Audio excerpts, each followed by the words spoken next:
欢迎各位来到不好笑就露宿街头。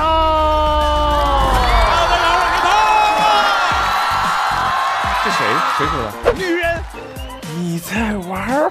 哇！你说谁脸包头？你说谁脸包头？我看你抖音最近发的最火的一条，蹭的是妈妈的流量。高考还可以啊，643分。我不是故意在 rap 后面讲这个的。朋友们，眼前就有2条路了，要不就承认自己怀孕了，要不就承认自己长胖了。是你怎么选吗？我当时立即马上就决定自己怀孕了。我平时真挺喜欢听你歌的，让年底那些音乐软件不是要发你的那个年度歌单吗？年度歌单，所以这个时候我就会去故意听那些小众的。那你意思是大老师比较俗是吗？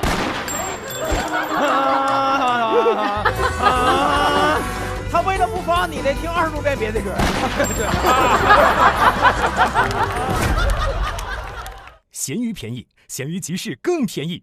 本节目由闲鱼独家冠名播出，自适应喜临门呼呼任性税。本节目由喜临门呼呼联合赞助播出。本节目由长康100%纯粹、长康100%对味的长康纯芝麻油赞助播出。本节目由喜之郎果冻多点关心多点爱指定产品赞助播出。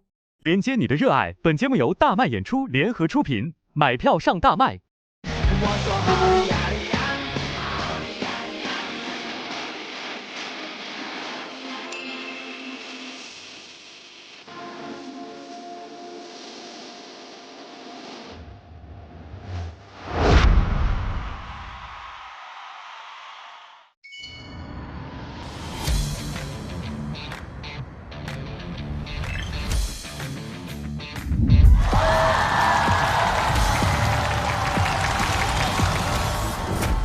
让我们有请最直率的主理人翟佳宁。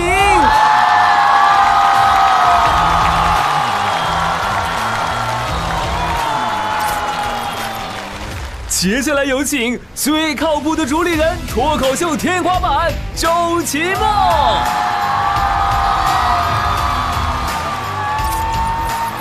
有请最暖心的主理人小鹿。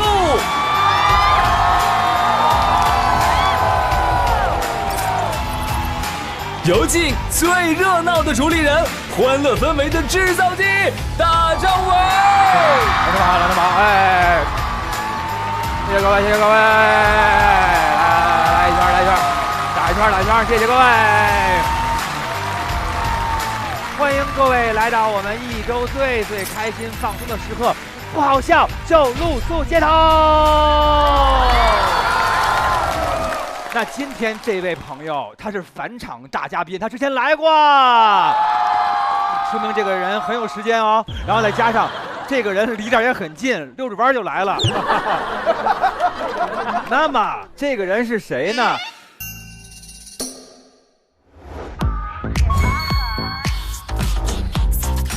谢谢海涛哥。海涛老师能不能再来啊？涛哥，我会想你的。以后你每期都来吗？有求必应。让我们有请无论何时何地都有求必应的杜海涛。海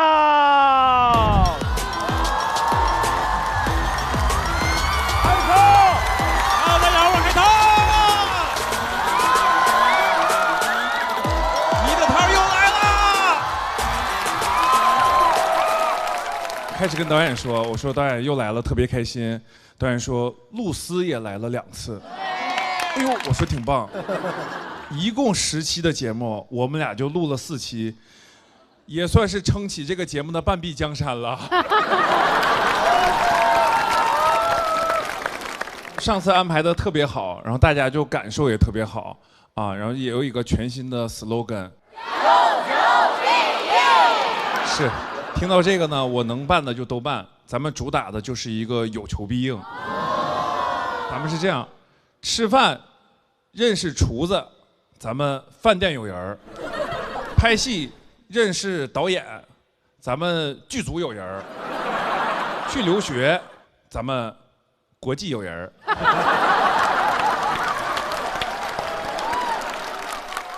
我再跟大家分享一下啊，我其实爱帮忙这件事情啊，完全都是继承了这个我妈爱帮忙的这个基因。前几天那个乌兰图雅老师去参加浪姐了，我妈是送考人，导演就给我妈打电话，我妈二话没说就给答应了，先答应上，然后挂了电话就跟我说，乌兰不是说脱口秀的吗？怎么还去浪姐了呢？我说那是呼兰，呼兰那是草台班子。所以我妈就去了，然后去的时候呢，也看到很多人在说那个为啥找我妈去？大家都听过那个歌吗？套马的汉子，威武雄壮。然后除了我妈呢，孟晨也去送考了。对，她是去给唐艺昕姐姐去送考了。大家都知道，姐姐们对于自己的这个身材管理是非常严格的。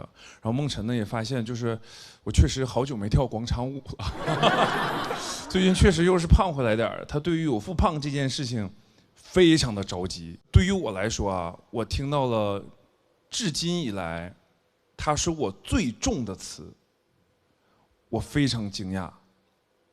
她说我是脸包头。脸包头就是脸整个把头给包住了。现场有没有这样的？我就不点出来了啊，我就太伤人了。以后咱们就是只能掩面哭泣了，我都没有办法抱头痛哭。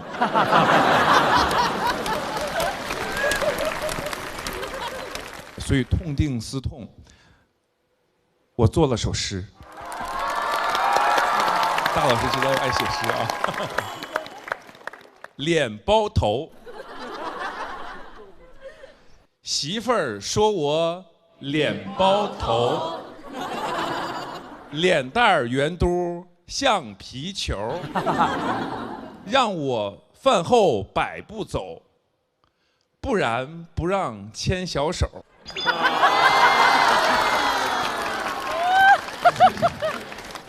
我上次来的时候有件事就跟大家提了一嘴，咱不是演短剧得了个奖吗？那个奖的全称是影视盛典的聚光闪耀演员奖。这一路走来也不容易，但是之前其实也得过一次奖啊。那个荣誉呢是跟宝强哥一起得的，金扫把奖。在成为有求必应的上门星之前，我也曾是个扫把星。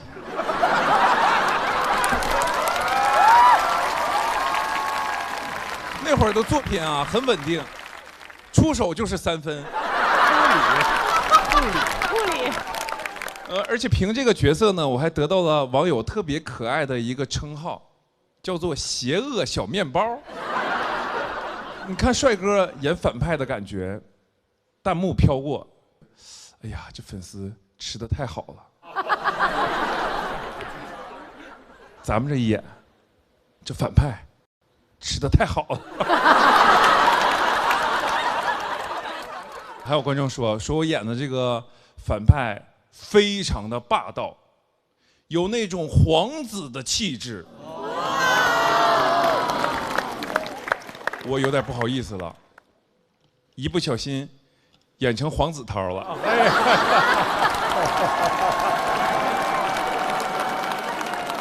我确实很喜欢帮忙啊，因为我喜欢跟陌生人在一起接触的那个感觉，特别是如果我还可以帮助到大家一些事情的时候，对于我来说非常有成就感。那既然今天这么多朋友在这儿呢，要不然我有求必应一个。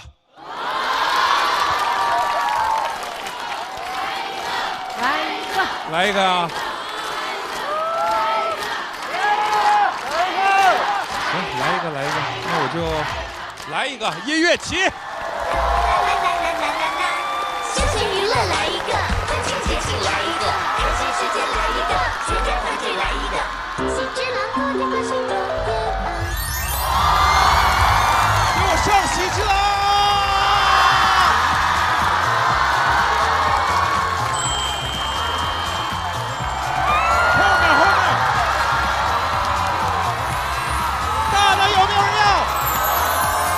哇，好大呀！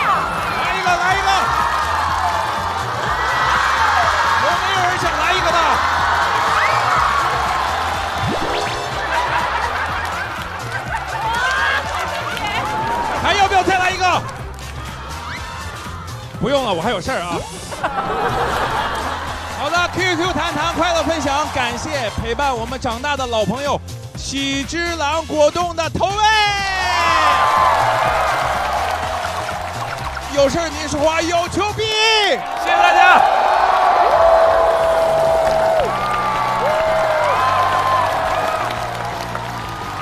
哎呦喂，海涛，哎呀，来，海涛来之后就开眼，我第一次看见果冻还有脸盆装的，我这么大个儿，太爱海涛了。因为海涛上回那个带我们去吃的咱们长沙当地特别好吃的一个吃的，而且当时还请了2个观众朋友们，哇！对，因为咱们确实有求必应。那天我就问我说晚上有没有没吃饭呢？哎。哎呀妈呀！然后那个说演戏这事儿是吧？演的时候特别游刃有余嘛，感觉。我觉得演的时候游刃有余，但播出来的时候确实有点搞笑。没事儿，那只是眼光还不同，要多演。哎，影帝白玉兰舍人其谁啊？对不对？哎呦，愿意听点这个。你感觉已经成影帝了之后呢，就是说有什么感觉你很难演的？你想想。爸，说你演不了霸总，怎么没有霸总？说来给他霸一个。是谁？谁说的？你说的。来，就来一个女人，你得玩火，指着一个来了。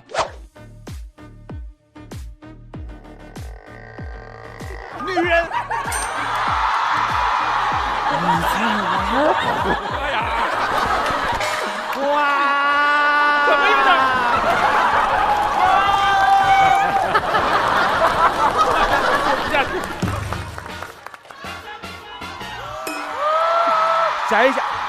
翟佳宁太霸总了！来一个！哪位女人想体验一下这个？这位，您上来。女人，你引起我注意了。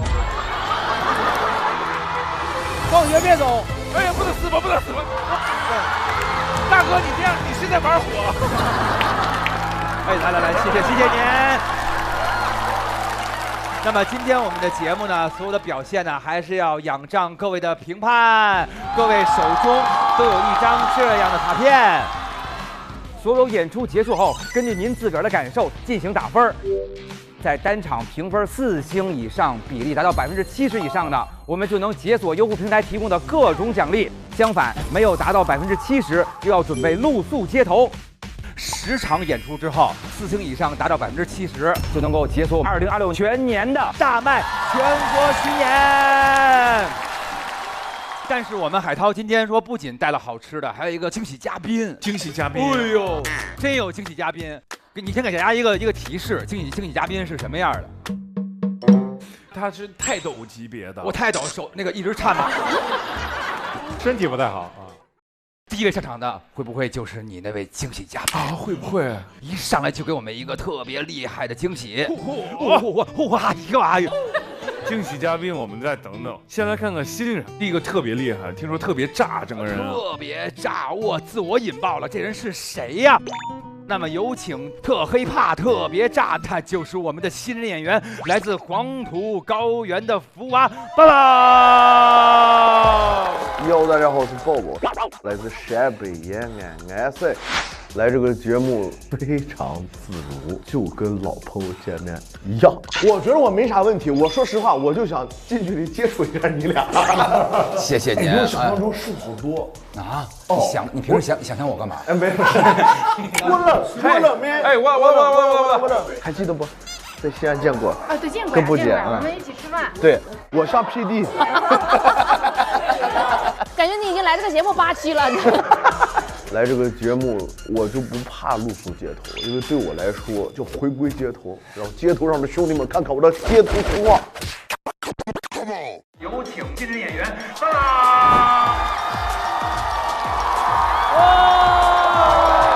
你夜长沙为什么？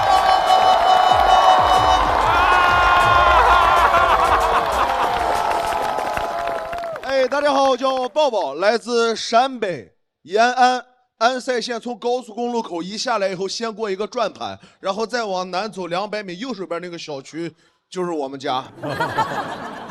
大家应该能从我的自我介绍里边感受得到，是一个陕北人，一个陕北的 rapper。但说实话，各位 ，rapper 说唱歌手不是我的职业第一选择。我的第一志愿其实是一个电视台的主持人。我去参加过电视台主持人的面试和比赛，我印象很深啊。那天我准备的稿件是沁园春雪。那个导师指着我的鼻子跟我说：“小子，你当不了主持人，因为你的普通话不标准。”我说：“老师，你的普通话也不标准。”他说他是摄像。我们陕北人确实有点前后鼻音不分，但是前后鼻音不分其实做主持人来说是劣势，但是对当 rapper 来说是优势，因为前后鼻音不分的话更容易押韵。我有更多韵脚，我可以押车锣鼓鼓、风起云涌、公共火车、周杰伦的双截棍。rapper 有单押、双押，我们可以后押。我拿前鼻音压后鼻音。哎，我觉得我做说唱真的是有点天赋。那天我就决定了，我不当主持人，我去当一个 rapper， 我就去买潮牌。潮牌的店里啊，确实跟平时买的那个衣服不太一样，他不会跟你说喜欢的话就试一试。那天我去买衣服，那家店的主理人是一个黑人兄弟，他看我一进来跟我说 ，Yeah, what's up, man？ 我说哇，他叫我 man， 他很尊重我。我平时在学校，我那帮朋友都叫我小胖子，他叫我 man。我要把我的预算在他们店里花完。他们家店正中间 C 位摆了一双联名的球鞋，那会儿已经炒到了10几万。我看着那双鞋，眼里泛着光，他告诉我对。我穿着那双鞋走了2步，感觉真不错，我都不想往下来拖。他跟我说：“兄弟，你要真心想要，320你拿走。”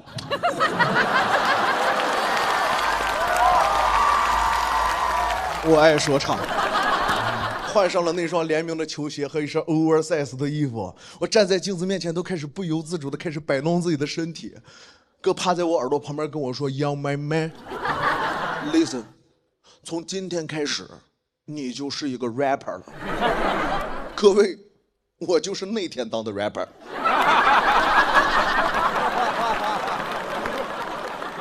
他是我的说唱导师，他给我教了太多说唱的技巧了，我学了好多，比如 rapper 说话的状态确实不能太普通。你比如说，我夸他就不能简简单单的夸，我要把夸他那个单词。利用自己的肢体语言跟面部表情拼写出来，表达我的情绪，顶到了一定的高度。你比如说，我要夸你 ，Hey girl, you so real, girl. You know you so real, girl. You are real. 耶！你是不是感觉他真的还挺 real 的？我没法来这个。我不可能在长沙的街头跟我的好 homie 走着走着，我开始夸我好 homie， 我说嘿 man， 哎兄弟你好真实啊，哎兄弟你也太真实了，兄弟，哎兄弟你简直是横竖竖横竖横横横撇儿点儿宝盖头点儿点儿横撇儿点儿，真实。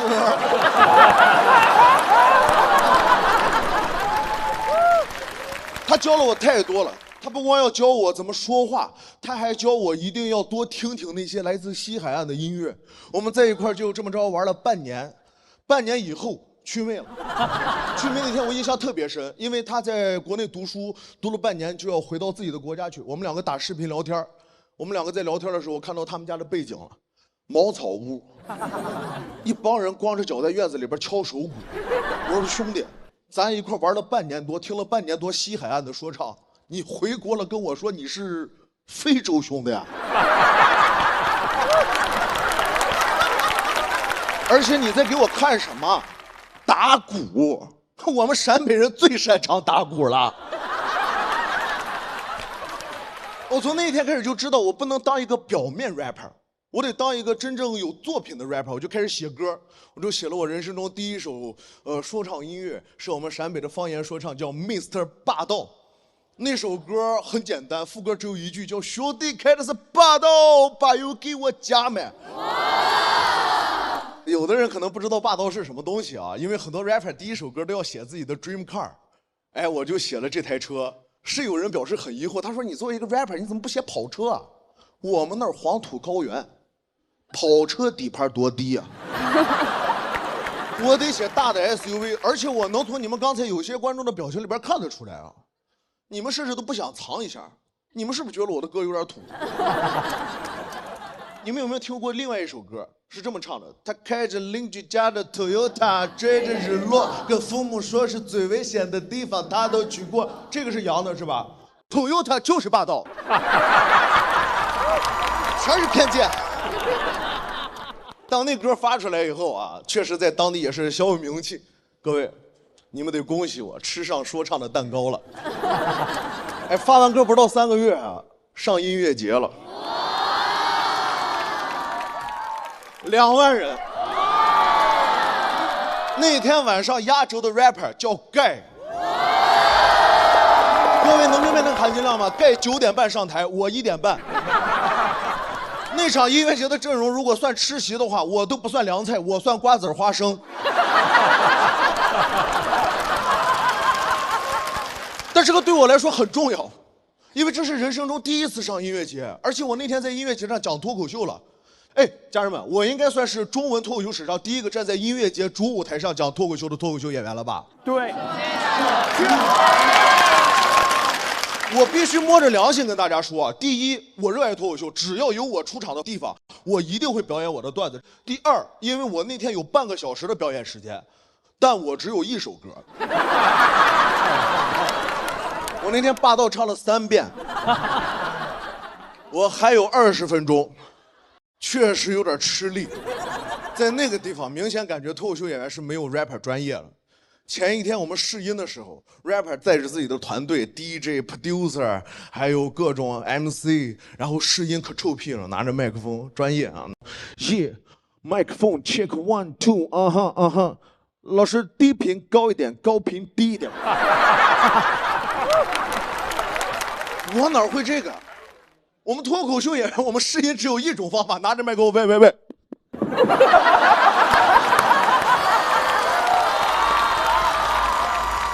而且你看，所有的演员，你们今天看，所有人上来介绍自己，永远只有一套方式。我叫什么什么，来自哪哪哪。rapper 不会 ，rapper 从来不会直呼自己城市的名字。你比如说，长沙就不叫长沙，叫 CSC， 长沙 City， 多帅。成都也不叫成都，叫 CDC， 多帅。我来自陕北，我都没法说。而且那个互动啊，沉浸式互动。脱口秀你们应该见过不少吧？我们也希望跟观众产生连接，我们唯一能互动的方式，你是做什么工作的呀？你们2个什么关系呀 ？rapper 话都不说，跑在左边，哎，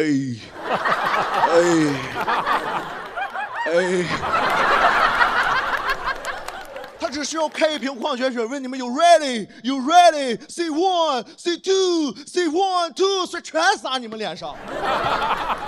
脱口秀敢撒吗？我撒不了一点，你们化全妆来的。我那天为了让自己看起来比较专业，我报了个街舞班。我学的那个舞蹈叫 Say Work， 就是一个 rapper 自我介绍的一种方式，不用说话，只需要跳舞，用自己的脚步在地上拼一个单词，告诉别人我来自哪儿。如果你来自西海岸，你就在上面拼你来自 West Side； 如果你来自东海岸，你就拼你来自 East Side。我那天一上台，我说哟，大家好，叫抱抱，来自。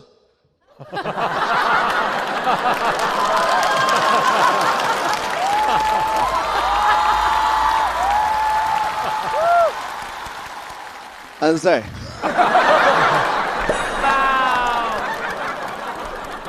那天演出真的好开心啊，段子也讲了，互动也有了，舞我也跳了。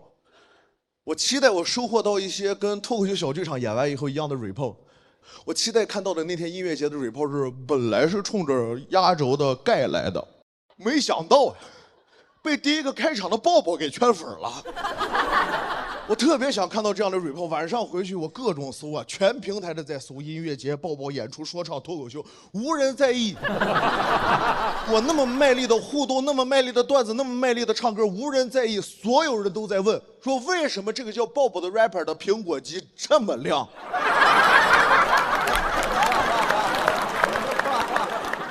我说真的，我害怕这个节目播出去，真的有人问我无关我的段子，就在弹幕那儿问为什么他的苹果肌这么亮。我会到时候会给他回复，我说感谢你收听我讲述来自陕北的故事，叫我 AKA 红富士。OK， 谢谢大家，我今天的表演就到此结束。有 everybody， 谢谢各位收听我来自陕北的故事，叫我 AKA 叫我 AKA 红富士。耶！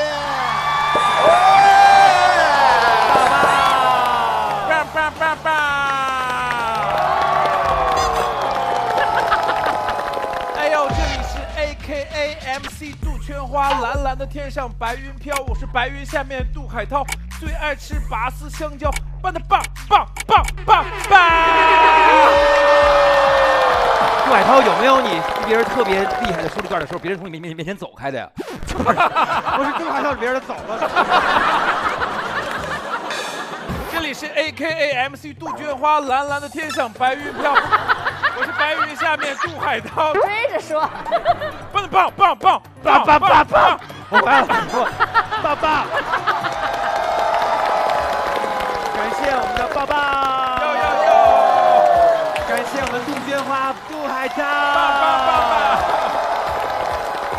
来吧 ，rapper 见 rapper 聊聊。我挺喜欢他整个人的这个感觉的，特别喜欢。对，因为我也很喜欢说唱。我就觉得他整个这个范儿表达每一个层次的时候都很有自己的感觉。对呀，你看这两块苹果肌，一块比一块亮。我现在看不清，我感觉你像两个大灯照着我，还是远光灯是吧？给你打双闪。我一直有个疑问，当时你演出演得特别棒，一切都非常棒，你那墨镜是怎么不掉下来的呀？你那个墨镜怎么能变成？你也没什么东西卡住。哥，因为我头大。你说谁脸包头？你说谁脸包头？谁的脸像皮球？你这样是在玩火。哎，抱抱本身是怎么着？先脱口秀还是先 rap 的呀？其实先是 rapper， 然后我有好多兄弟们，我们一块儿会演出，然后我呢又因为没歌，他们演的时候我就 talking， 然后观众说，哎，这哥们儿说的比唱的好，我说，哎，可以试试。等于你中间串场的时候，就是都特别搞笑，大家都特别喜欢你。对。然后后来你发现这事儿挺好玩的，是吧？对。哎，那你这口音后来就是没有说矫正什么的？我喜欢我的口音，我骄傲。我们也喜欢你的口音。之前我认识那个山东那种 rapper， 然后还请那 producer， 然后给他 producer 1个多月，就为练他那口音。后来 producer 口音特别重。哎，可是抱抱看上去就是 rapper 就得特别很凶狠一样，你看上去特别像那个年画娃娃。给他条鱼，他要抱着。咸鱼。鲍鱼娃娃。有没有人说过就是要凶狠一点，就是说那种上去得是那种？哥，我真的很难凶，你就想想我怎么 diss 你们，我那个 diss 我都说不出口。来呗，哎，你也是 rap， 你也可以说唱，要不你先递他一下，你递他一下，他给你回递。我弄一个啊，哎，来递一个啊，来，他可凶狠了，长沙最狠的杜鹃花啊，邪恶小绢花，来一个，我来一个。我很喜欢抱抱，嘿，整个人蹦蹦跳跳。哟，你就在这说笑笑。哦，因为搞说唱你搞不过一给我里调调。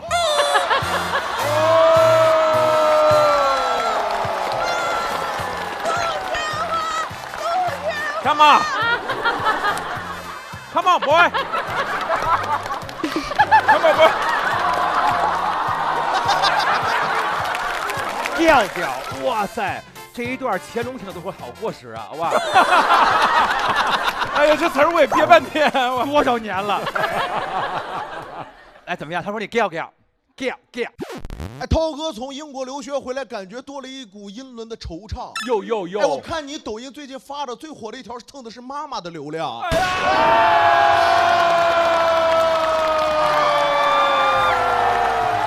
好感人！棒！他说的对啊！希望大家多多支持乌兰图雅老师。好典型的 rapper 在 battle 当中被击溃以后胡言乱语的这种状态。哎，涛哥，我刚开玩笑。我这次来录综艺只有2个目的：第一，把通告费拿回去给我媳妇儿买包；第二，我妈说了让我好好来学人家杜海涛。太好，当着了。我觉得演了半天了哈，我们特别想听的当然就是那首《霸道》，能不能给我们来2句啊？让我们现场一块跟着你造一段啊！你们确实不了解我，我但凡有才艺啊，我会主动展示的。让我们给他这种音乐节的欢呼啊！下面有请到的这一位是中文最夯的 rapper 爸爸。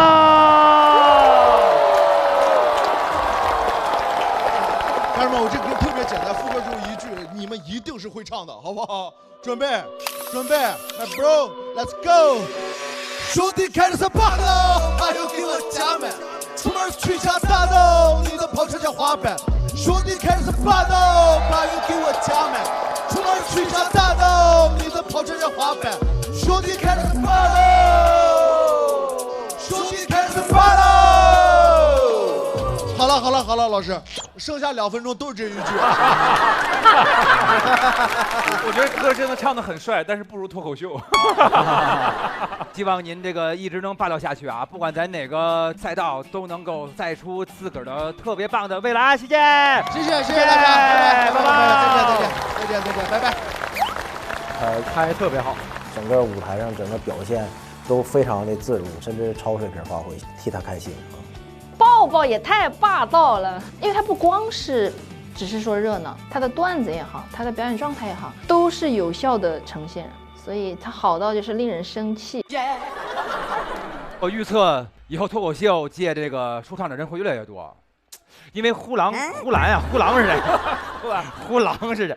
呼兰是先开辟这片赛道的哈。好嘞，行。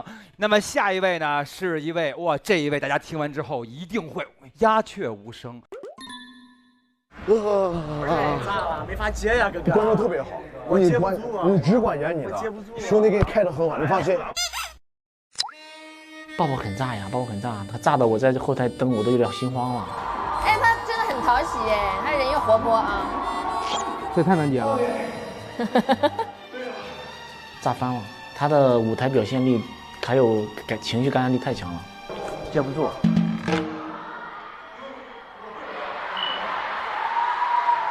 观众已经被那个场子轰得很燥了，然后你再去平平静静给他们讲段子，其实就已经是，填不满他们的期待了。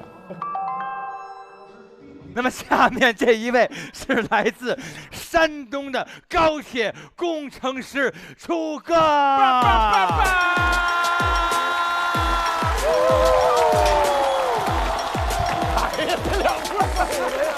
家好，我是楚哥。大家从我的穿着能看出来，我不是一个 rapper 啊。哎呀，我真的这怎么接啊？在音乐后面，大家先鼓掌吧。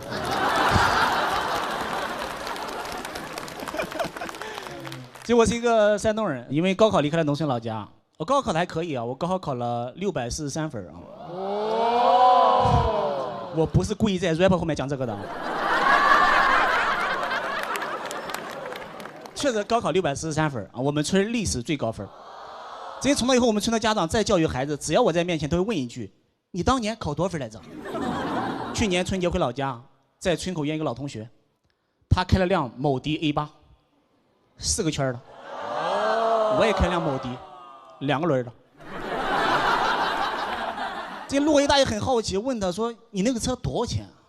他说：“60来万。”大爷看向我。你当年考多少分来着？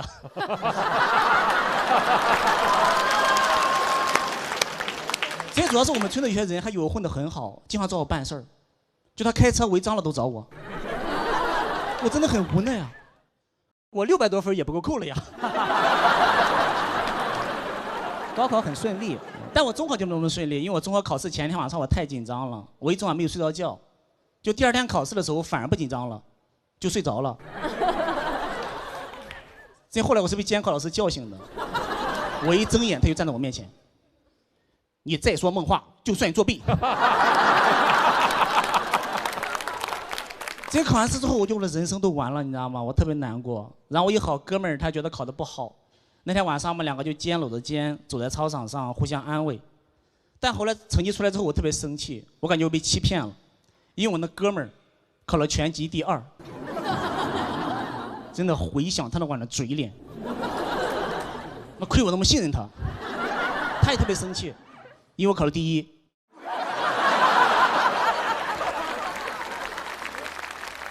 这我也很疑惑，我都怀疑是没人趁我睡着做我卷子了呀。然后我们班其他同学呢，都觉得我们2个虚伪，会遭报应的啊。我那哥们儿报应就是他高中的时候成绩直线下滑，最后只能上个专科。而我的报应就是，他去年买辆奥迪A8。我能考上大学，我主要得益于我妈啊，因为我妈从小对我管理非常严格。我每天晚上8点就得睡觉，晚上不许看电视。但每天晚上我睡觉之后呢，我爸妈却在堂屋看电视，而我的床就在堂屋。不过他们怕影响我，他们会故意把电视的声音开得很小，小到他们正好能听清。我也正好能听清。你们知道那种什么感觉吗？就像电视里的角色，趴在你耳边说悄悄话。叫什么？冲啊！最近再不最难受的，最难受是什么？最难受的是电视上播喜剧片的时候，就你想笑，却要硬憋着。就有时候憋到我在被窝里，我浑身哆嗦，你知道吧？但我妈还以为我冷，使劲给我加被子。在她加被子的时候，可能会意识到了那个灯光会影响我，然后又把我的头捂住了。这后来我都分不清我到底是睡着了还是被憋晕了。当有时候你忍不住也会笑出声嘛，但怕被发现嘛，我就假装说梦话。这个题简单，哈哈。但梦话说多了，我爸妈还挺担心的。我妈说这孩子老是说梦话，要不要看医生啊？我当时特别想跟我妈说，妈，不用看医生，看电视就行。主要是我爸妈他们也要憋笑，你知道吗？有时候我们一家3口一块哆嗦，就显得我家特别冷。要不然怎么说我们家是寒门呢？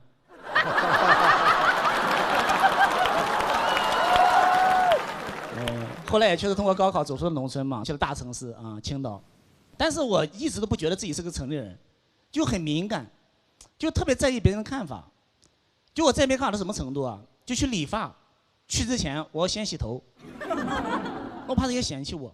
去洗车，去之前我要先自己洗一遍，我怕被人看出来半年不洗了。真的在高铁站打车也是，我距离太近我不敢打车，我怕那个师傅阴阳我。这点路不够跑一趟的。但有一次我出差回到青岛，凌晨2点嘛，我只能打车。但我家离高铁站只有3公里，我一上车，那个师傅就嘟嘟囔囔的，我等半小时了，拉这么玩意儿，他都不背着我。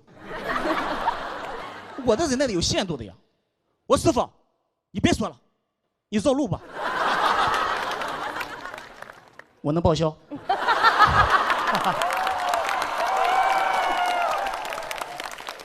你师傅都亢奋了。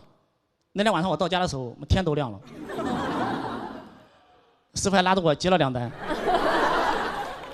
这中间甚至有一次路过我家门口，但是我俩都没吱声。但后来结账的时候，我俩都懵了。我师傅太亢奋了，我太紧张了，我俩都没注意，那个订单是1口价订单。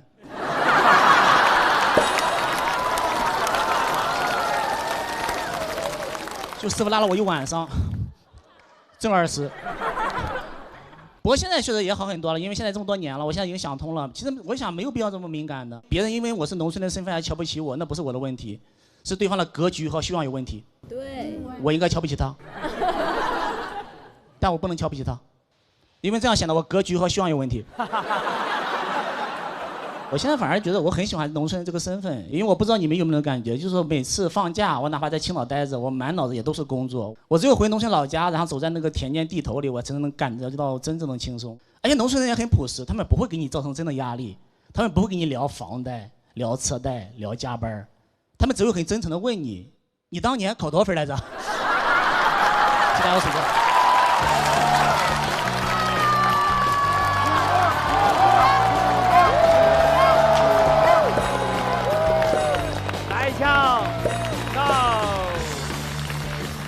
来吧，来，海涛跟聊聊，看看怎么样？这是第一次看吗，楚哥？我第一次看，第一次看。能共情吗？600多分这种感觉？不行，不行。我也不行。我使劲共情了一下，不行。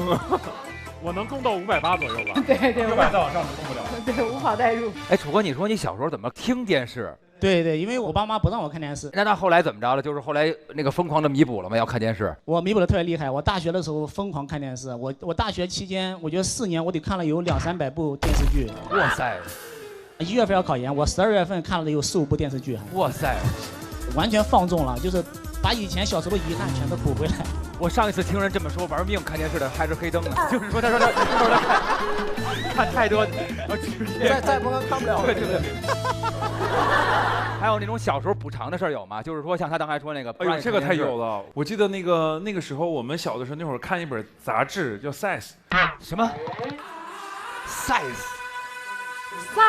对吧？SIZE 对吗 ？Size， 我是留学生，差点让你验牌验出我的身份。你没有拼写，你说 S I， 对，S one two， 哎呀，行了，S I， 然后那会儿我记得就是翻到那本杂志都被包浆了，就是翻到后面的时候，有一张照片是那个潘玮柏啊，然后他一个侧面，然后穿着一双 Air Force One， 哇，我那个时候觉得太帅了这双鞋，我记得那个时候买就是类似于是520还是560，然后我就觉得哎呀妈太贵了，然后最后我就买了双300多的，300多的。也是假的，一半真一半假，这个鞋一直真一直假。我是按真的买的，但后来我感觉我真心买假货。对，我后来觉得有点问题。然后后来我就是像我这么多年录节目，就是发了通告费之后，就会先买一双鞋子，就是我喜欢鞋子。人家种草，你种鞋了，是不是啊？就是这意思。太棒了。对，我小时候特别想吃，你知道去冰激凌店，只能买1个球。我就觉得我以后长大之后一定要弄一大堆球。然后我之前有一回，那个我们乐队刚开始挣钱，后来去南方演出的时候，然后人家问我要什么口味，然后我说你这儿有什么口味？因为我都想要。他说有芥末，我说芥末味儿，然后说芥末多口味你自己挑啦。然后当时我那1个球上顶了一大堆，然后舔，哇，当时好过瘾呐。其实小时候有梦想，长大实现了，怎么着都是一件好事儿，是吧？谢谢楚哥，谢谢大家，谢谢大家。我今天演出是不是很放松的？因为我确实有觉得你在他不同的场域下、不同的风格下，你很难再扎回去，导致你心里的会产生一点点的落差，导致你的紧张感。哎呀，反正我就觉得演的不是很好。楚哥其实他作为一个山东传统男性啊，给自己的枷锁太重了。其实他讲的挺好。每到深夜，我就会想起曾经脱口秀的黄金年代。那时候的喜剧没有套路，无比的纯，但现在再也找不到100%纯粹的东西。面呐，你把这当开放麦了，我都饿得快晕了。而且谁说没有100%纯粹的东西啊？做面跟脱口秀一样，得敢把好东西拿出来。哎，实货，段子可以垮，但油必须纯。啊，好香啊！长康100%纯芝麻油，坚持纯物理压榨，纯好味道。咸鱼便宜，咸鱼集市更便宜。本节目由咸鱼独家冠名播出，自适应喜临门呼呼任性睡。本节目由喜临门呼呼联合赞助播出。本节目由长康100%纯粹、长康100%对味的长康纯芝麻油赞助播出。本节目由喜之郎果冻多点关心多点爱指定产品赞助播出。哎，来了吧，惊喜嘉宾快来了，对不对？要来了吗？我感觉还在路上，我觉得还得再憋憋。好，那咱们就看看这一位他是谁。哦，这一位非常可爱了，这一位长得特别像草莓熊，有请我们的严一鸣。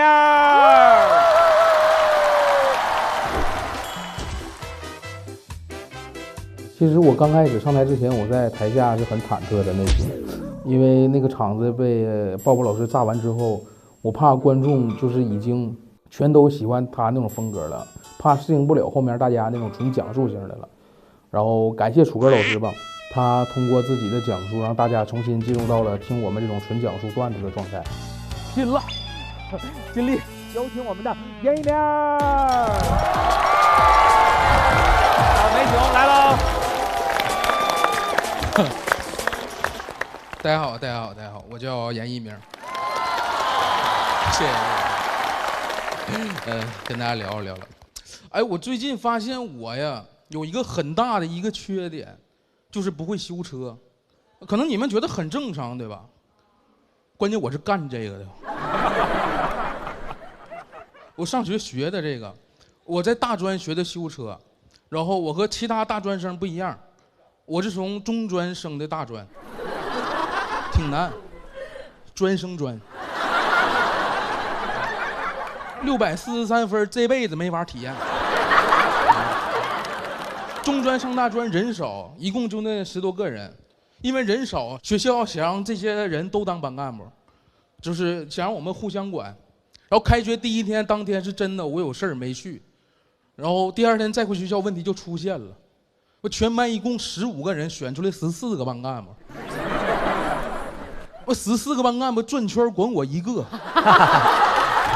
我赶紧找着班长，我问他，我说哥们儿，那我管啥呀？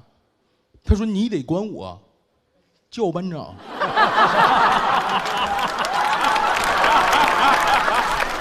我就赶紧找着老师，你知道吗？我说老师还有啥职位没？后来被班长带着那13个同学投票否决了。就是学校里没有那么多职位，为了给他们封职位，都离谱到啥程度了？学的修车嘛，都封出来底盘委员了。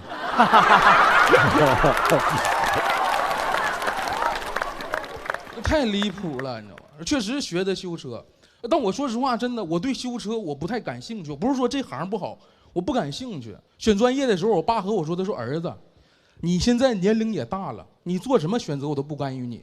数控机床和修车，这2个，你随便选。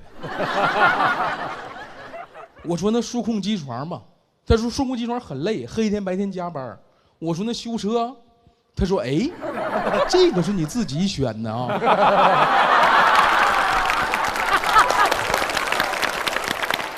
我就知道你得选这个，我当时我就觉得好像有点被骗了。我说那我选数控机床吧，还是这个4个字儿一听就厉害。他说字儿多没用，数控机床在修车面前他就是个弟弟。我当时听完我说那我就选这个，这个一听就有前途，4字弟弟。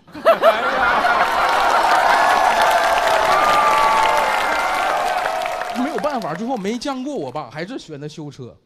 然后上那个学校，我真不感兴趣，你知道吗？我也不听课。然后老师看我不听课，他呢就是经常讲一些跟课堂无关的话，把大家注意力勾过来，然后讲专业知识。他说我前一阵车撞了，差点跟对面干起来。他说完之后，我们所有人全抬头了。就这招对中专生太管用了。就你但凡了解我们，你就知道，我们最大的爱好就是帮人平事儿。然后他说：“哎呀，没事也没啥大毛病，就是我这个车呀，发动机呀，点火系统有点撞坏了。哎，对了，同学们，发动机点火系统故障是因为火花针间隙不正，高压线电阻过大。我当时就感觉我有点上当受骗了。哎，这啥感觉呢？就好像大张伟在台上给大家唱歌，阳光彩虹小白马，滴滴的滴滴的，然后给你讲喇叭的工作原理。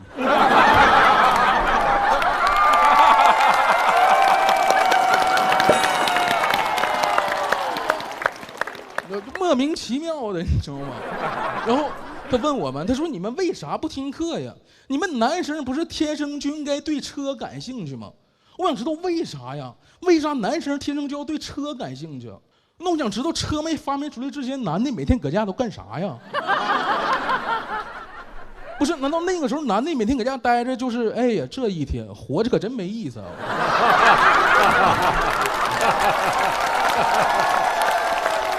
而且你说男生他就是对车感兴趣，他也是对开车感兴趣啊，谁会对修车感兴趣啊？真的，你想一下，男生他要对修车感兴趣的，他进 4S 店买车，跟人家说的就得是，你好，给我来一辆轮胎爆炸，轮毂缺失，底盘断裂，一开起来嘎吱嘎吱响的把手泡水声，我回家修。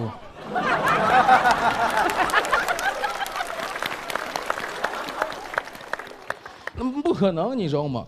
然后当时那个老师吧，他是教汽车改装的，他说那个我有个学生学完这个之后啊，在国外干这个特别受人尊敬，一个月能挣好几十万美金。我当时听完我说这也太能吹了，一月好几十万美金。这老师刚才是教汽车改装的，这会儿不教汽车了，改装了。而且就是我合计，怎么能你干改装车能改成好几十万美金？你给车改成变形金刚了。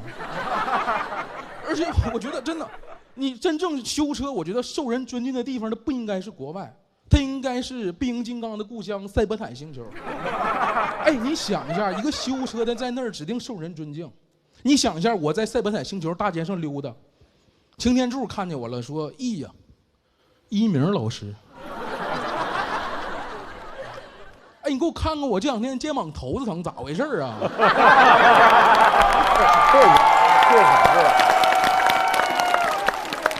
我说那咋整啊？你喝点95的？不是，你柴油就别喝了吧，那玩意儿烧心。而且真的，只有修车的在塞伯坦星球受人尊敬，卖车的都不行，人贩子。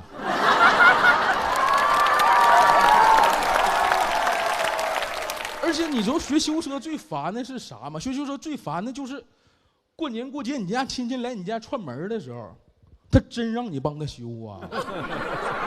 当时那个亲戚来我家串门，你知道吗？他得知我学修车，他跟我说，他说：“哎，正好我车有点毛病，你给我看看呗。”当他说完让我搁这看看的时候，我就知道完了，今天我跟这车全废了。真不会，他说你就给我看看嘛，我这好不容易来一回，我没有办法，我只能下楼给他看看。我说你这车啥毛病啊？他说故障灯上都有显示。我说实话啊，故障灯我看不懂，我就只能摸索着给他修。但是最后真给他修好了，真给他修好了，我给他故障灯摘了。解决不了问题，就解决这个提出问题的灯。其实是开玩笑，我不可能真的给人家故障灯摘了嘛，那太蠢了，不可能。然后我当时其实还挺绝望的，我爸就在旁边，我觉得他还挺丢面子的，真的，我也挺难受的。我跟他说，我说你这车啥毛病啊？他说我这车没啥大毛病，就是发动机点火有点费劲。我说哎，发动机点火系统故障是因为火花针间隙不正。谢谢大家，我是一鸣。棒！好玩！我太喜欢这段了，怎么能讲出这么多好玩的事儿呢？我前面讲这些段子，就是为了最后引出这段话，让你们体验体验我当时上学的感觉。就是听我脱口秀，你不白听，起码你学会了一个修车的知识吧。你看，我就不是，你看啊。不是，这只能证明一件事儿，你知道吗？谁对修车感兴趣？哇塞，问观众鸦雀无声，尬住。我刚想说，我学那干啥呀？也是个手艺，也是。海涛感觉怎么样？他真的，他就整个底盘感觉特稳。哎，他这个。谢谢。而且说起来慢悠悠的，但感觉整个人的那个内容贼有劲儿，人也贼有劲儿。对，哎，本身修车怎么样？就是真不会，还是谦虚？为了段子这谦虚呢？其实上学的时候还会一点儿，然后我一直没从事这个行业，现在基本就是你让我干这个，基本就得从头来了。其实修车这事儿是能用的。哎，我觉得修车对我来说很有用，因为我不学修车，我没有今天这段子。有用。不是，如果这期播了，喜欢的人多，也算靠修车吃上饭了。那当然了，可以。绝对要这么想。我上学的时候，老师就跟我常说一句话，就是别老接下茬儿。现在我就靠接下茬挣钱，对吧？所以你看，这个世界呀，它就是个圆，好吗？哎，一鸣，假如我想买台二手车，我能找你陪我一起去吗？陪你一起去？帮我辨别一下这个车有没有那个二手车贩子有没有骗我的地方吗？哎，这个能吗？可以，但是我可以教你一个选购二手车的技巧。哎呦，就是少找熟人。还好我跟你不熟，那我就找你了。真的少找熟人选购二手车这个东西。然后来，你说的是过节的时候让你突然开始修车？对，就是类似于过年，就是那种表演才艺对，表演才艺啊，表演一个修车，这个太可怕了。但是父母会这样，就你学什么专业，他就以为你学成了。我以前大一的时候，就第一个学期我学法律嘛，刚回家，我爸就让我给别人解决法律纠纷。我只能用我仅有的知识跟他们讲啊，首先你要分清楚这个法律关系。他们说，然后呢？我说那就等我下学期民法分论学完。找早了。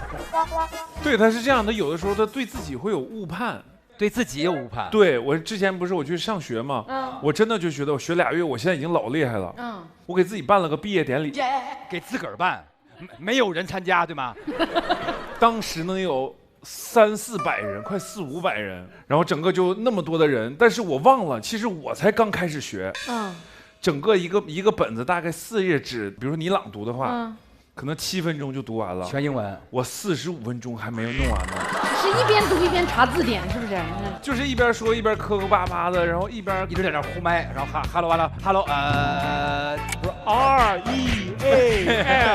real， 这念单词搁这儿，有人念字 A B C， 最后把那个整个的稿子都打到那个屏幕上了，就最后变成线下的，就所有人一起朗读。